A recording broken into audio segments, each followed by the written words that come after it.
சென்னை பசுமை வழிச்சாலை இல்லத்தில் அமைச்சர் எஸ் சிவசங்கர் செய்தியாளர்களை சந்தித்து வருகிறார். அந்த காட்சிகளை தற்போது பார்க்கலாம்.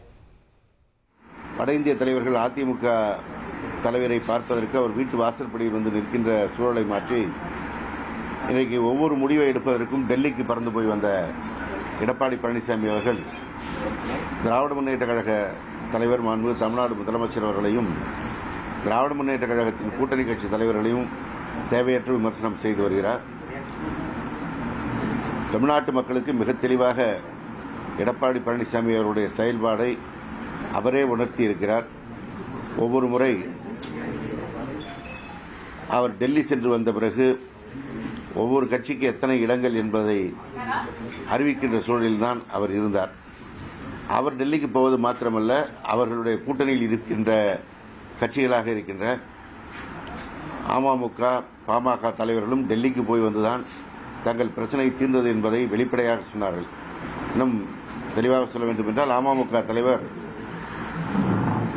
டிடிவி தினகரன் அவர்கள் எங்களுக்கு எதுவும் என்றால் பாஜக தான் பொறுப்பு என்கின்ற அளவிற்கு வெளிப்படையாகவும் சொல்லிவிட்டார். இப்படி எல்லா விதத்திலும் அவருடைய கூட்டணியில் இருக்கிறவர்கள், கூட்டணிக்கு தலைமை பாஜக, கூட்டணியில் முடிவெடுப்பவர் அமித்ஷா என்பதை வெளிப்படையாக தெரிவித்திருக்கிற நேரத்தில் அவர் திராவிட முன்னேற்ற கழகத்தில் இருக்கின்ற கூட்டணி கட்சி தலைவர்களை அடிமை கட்சிகள் என்று பேசுவது தேவையற்ற செயல். மிக குறிப்பாக விடுதலை சிறுத்தைகள் கட்சியை குறை கூறுகிறார்.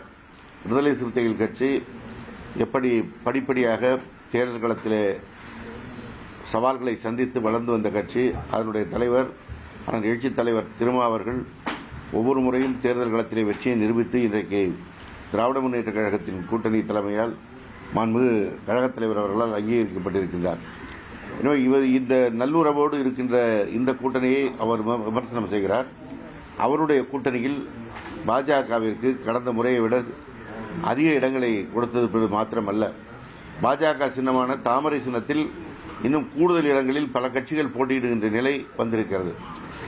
பாஜகவுடைய 27 இடங்கள், தமாகவுடைய 5 இடங்கள் இல்லாமல் இன்னும் அவருடைய கூட்டணியில் இருக்கின்ற இந்திய ஜனநாயக கட்சி, ஜான் பாண்டியனின் தமிழக மக்கள் முன்னேற்ற கழகம், புதிய நீதி கட்சி போன்ற கட்சிகள் எல்லாம் தாமரை சின்னத்திலே போட்டியிடுகின்ற நிலை வருகின்ற பொழுது, இந்த தமிழகத்திலே நோட்டாவுக்கு கீழே வைக்கப்பட்டிருந்த தாமரைக்கு இன்றைக்கு அவர் ஒரு மிகப்பெரிய இடத்தை கொடுத்திருக்கிறார். எதிர்காலத்தில் நிதிஷ்குமாருக்கு வந்த நிலை பீகாரிலே, மகாராஷ்டிராவிலே சிவசேனா சரத்பவார் கட்சிகள் சந்தித்த நிலை, அதேபோல கோவாவிலே பாரதிய ஜனதாவோடு கூட்டணியில் இருந்து பாரதிய ஜனதாவால் விழுங்கப்பட்டிருக்கின்ற மாநில கட்சிகளுடைய நிலைதான் அதிமுகவிற்கு வரப்போகிறது என்பதை மீண்டும் மீண்டும் அவர் தெளிவுபடுத்திக் கொண்டிருக்கின்றார்.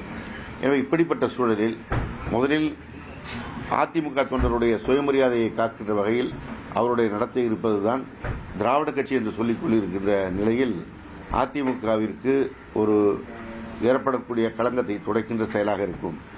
ஆனால் அதை விடுத்து அவர் இன்றைக்கு மீண்டும் மீண்டும் திராவிட முன்னேற்ற கழகத்தை குறை கூறிக்கொண்டிருக்கின்றார்.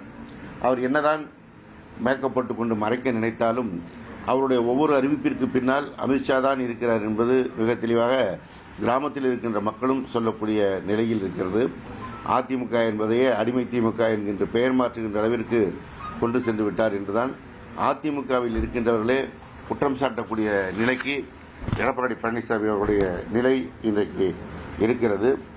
அமித்ஷா கொடுக்கின்ற ஸ்கிரிப்டை மாற்றி கூட படிக்காமல் அப்படியே படிக்கிறார். காரணம், ஒரு கூட்டணி கட்சிகளுக்கு கொடுக்கின்ற இடத்தை சொன்னாரே ஒழிய அதிமுகவுக்கு போட்டியிடுகின்ற இடத்தை கூட மற்றவர்கள் கணக்கிட்டு தெரிந்து கொள்ள வேண்டிய நிலையில்தான் அவருடைய ஒவ்வொரு நிலைப்பாடும் இருக்கிறது. மோடியா லேடியா என்று கேட்டு தேசிய கட்சியான பாஜகவிற்கு சவால் விட்டவர் மறைந்த ஜெயலலிதா அம்மையார் அவர்கள்.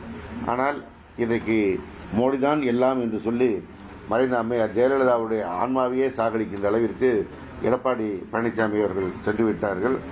எனவே டெல்லி பாஜகவிற்கு ஒருபோதும் அடிபணி மாட்டோம் என்று சொல்லிக்கொண்டே மீண்டும் மீண்டும் அவர் அடிபணிந்து கொண்டிருக்கிறார். இந்த நேரத்தில் தான் தமிழக மக்கள் டெல்லிக்கு தமிழ்நாடு அவுட் ஆஃப் கண்ட்ரோல் என்று மிக உரக்க வலுத்த குரலில் சொல்லியிருக்கின்ற தமிழ்நாடு முதலமைச்சர், திராவிட முன்னேற்ற கழக தலைவர் தளபதி அவர்கள் தலைமையிலே ஒன்று திரண்டு கொண்டிருக்கின்றார்கள். இந்த தேர்தல் ஒரு மிகப்பெரிய வெற்றியை திராவிட முன்னேற்ற கழக கூட்டணி பெற்று மாண்புமிகு தமிழ்நாடு முதலமைச்சர் அவர்கள் தலைமையிலே திராவிடம் 2.0 மீண்டும் மலர இருக்கின்ற இந்த சூழலில் இந்த ஒரு மகத்தான வெற்றியை குவிக்கின்ற அந்த பணியை மாண்பு தமிழ்நாடு முதலமைச்சர்கள் படிப்படியாக திட்டமிட்டு துவங்கி இருக்கின்றார்கள். ஒவ்வொரு கூட்டணி கட்சிகளோடு பேசப்பட்டு அவர்களுக்கு உரிய மரியாதை கொடுக்கப்பட்டு 2 முறை அல்ல 3 முறை 4 முறை பேச வேண்டிய சூழல் வந்தாலும் அவருடைய மனம் ஏற்றுக்கொள்கின்ற அளவிற்கு அவர்களோடு பேசி கூட்டணி ஒப்பந்தங்கள் இடப்பட்டிருக்கிறது. அதேபோல எந்தெந்த தொகுதிகளில் போட்டியிடுவது என்பதையும் திராவிட முன்னேற்ற கழகத்தின் சார்பில் அமைக்கப்பட்டிருக்கின்ற அந்த அணியினரோடு கூட்டணி கட்சியை சேர்ந்தவர்கள் பேசி ஒருமனதான முடிவிற்கு தொடர்ந்து வந்து கொண்டிருக்கின்ற காட்சியும் ஊடக பத்திரிகையை சேர்ந்த நண்பர்கள் நீங்கள் பார்த்துக் கொண்டிருப்பீர்கள். 1,27,00,000 மனங்களை வென்ற தந்தி டிவி யூடியூப் சேனல். தவிர்க்க முடியாத தம்ப்நெயில்ஸ், கலக்கலான கான்டென்ட்ஸ். நீங்களும் இந்த குடும்பத்தில் இணைய இப்பவே சப்ஸ்கிரைப் பண்ணுங்க. அசுரபலம் கொண்ட எங்கள் டிஜிட்டல் கரங்களில் உங்கள் விளம்பரங்களை சேர்க்க வாட்ஸ்அப் பண்ணுங்க. 8939888378. Email advtthanditv@dttv.in.